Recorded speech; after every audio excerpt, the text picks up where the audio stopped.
So I'm a pretty fitness oriented guy, okay? I've been lifting weights for years. I work out all the time. I stick to a pretty healthy diet pretty consistently. And that's been a part of my life for years now. And people ask me all the time, like, that sounds kind of boring. That sounds so intense or so restrictive. Don't you ever get tired of it?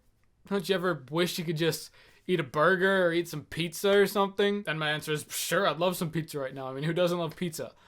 But I love what, say, a protein shake does for me more. Because where does pizza get me? I mean, sure, it tastes great, tastes awesome in the moment, but it isn't the healthiest thing for my body. And to be honest, because it tastes so good, I'm probably going to eat way too much of it and end up not feeling very good afterwards. The point is, there are a lot of things that seem great in the moment, and they're going to give you a whole lot of short-term pleasure. But that's all it is, short-term. And the long-term effect isn't necessarily what's best for you. Whereas there are other things that are going to fill you up for the long haul and have a lasting positive effect. Now let's look at being a Christian from that perspective. Because I think a big thing that draws people away from Christianity, or really any other religion, is they think that it makes life too restrictive or makes life too boring.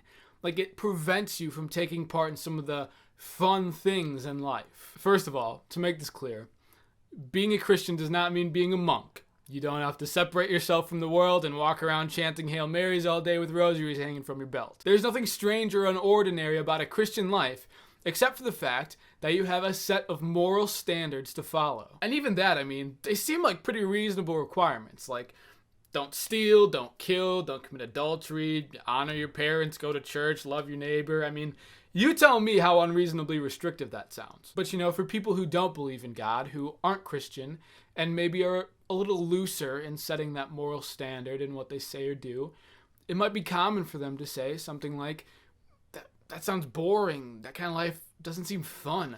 How do you enjoy yourself? Live a little, man. The picture that the media creates and that society buys into is that what's often considered as fun isn't always 100% morally okay. And if you define yourself as a Christian, it is your moral responsibility not to take part in those spiritually conflicting things, which is what makes it easy for a non-religious or non-Christian person to see that as being restrictive or boring. But as we talked about before, there are long-term satisfying things and short-term satisfying things. And those kind of morally conflicting activities that a non-religious person might deem as more okay, those are short-term satisfying things. It might be glorified in the media. It might sound cool when your friends talk about it. It might sound cool when you hear about it in a song or see it in a movie. And heck, the act might give you some kind of pleasure, but what does it leave you with? How do you feel after? Can you confidently say the next day that you are an improved person from the day before because of the acts you did? The fact of the matter is that choosing to be a Christian means choosing to live the life that God has called you to live.